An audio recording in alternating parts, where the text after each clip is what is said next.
My opinion is that multiculturalism in Britain has definitely not failed. I think it's one of the things that Britain should actually be proud of over the last 40 or 50 years, that in general it has come to a settlement with its Blacker nation migrant peoples who are the former colonies of the British Empire, people who'd been treated incredibly badly by the British Empire over the previous 200 years, that they can come to this country in the 1960s, 1950s and 1970s, and while yes, they've been subjected to racism here, in general there has been a reasonably harmonious settlement. Major riots, major problems during that period, but by the late 1980s and even right into the 1990s, in general, you've got a decline in racism and you've got a growth in toleration and integration. And I think that Cameron's attack on this, like the attack made by Blair and Brown for the Labour government previous to Cameron's attack, is political manoeuvring, and they are trying to keep support in those elements of the white working class and some parts of the white middle class who have either always been uncomfortable with Blacker nation settlers and then later on refugees and asylum seekers, and Blair, Brown and Cameron have just simply been trying to keep those people voting for them.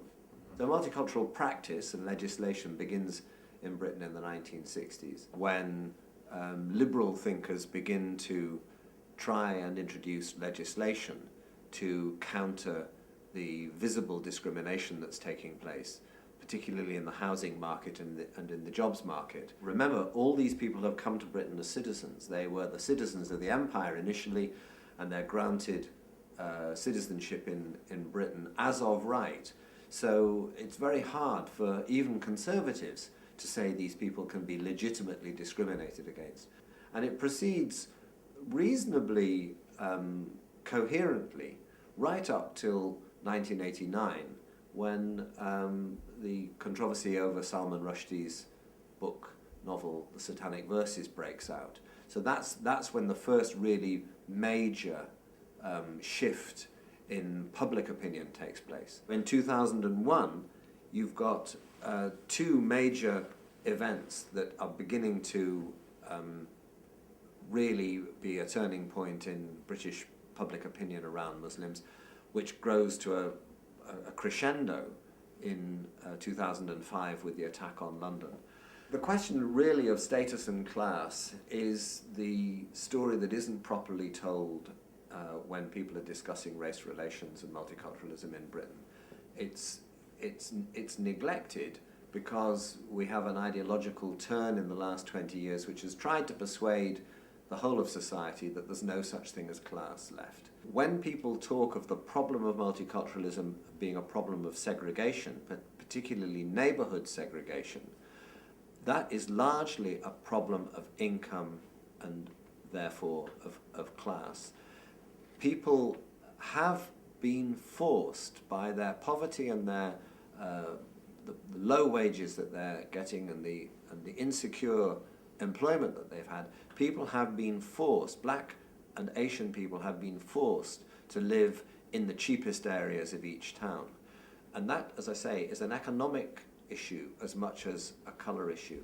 For some Muslims, there is the additional issue, which is that because of racism, some Muslims have felt they've had to live very close to their family members and their members of their culture for self-protection and also so that they can buy the goods and services that the white society in general isn't supplying for them. So to some extent, for some people, there's a cultural reason why there's some segregation. But the reason why one should consider this in its broader context rather than just as an ethnicity issue is manifested by the fact that if people rise in the class and status hierarchy, if their jobs, if they get a decent education and they get jobs in the law, they become barristers or solicitors, or they become successful business people, or they become senior people in the welfare state, in the local government and civil service and so on. Those people, as soon as they get sufficient income, move into other parts of towns and live, in general, comfortably alongside other people of their income and status position. So that's why this idea that British cities are completely segregated is quite wrong. I mean, you've only got to walk around in London to see how mixed London is, but it's the same in most parts of Leeds. It's not as mixed as it should be, because for class reasons, black people and Asian people, basically economic and other kinds of discrimination, has been operated against them, so they are on low incomes and they live in low income parts of the city. But once their incomes go up, many of them do disperse. In just the same way that the Irish migrants did in the turn of the 19th century, the Jewish migrants did at roughly the same stage.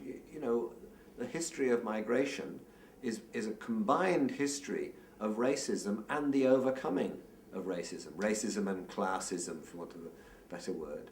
But, you know, fortunately, people do overcome those obstacles.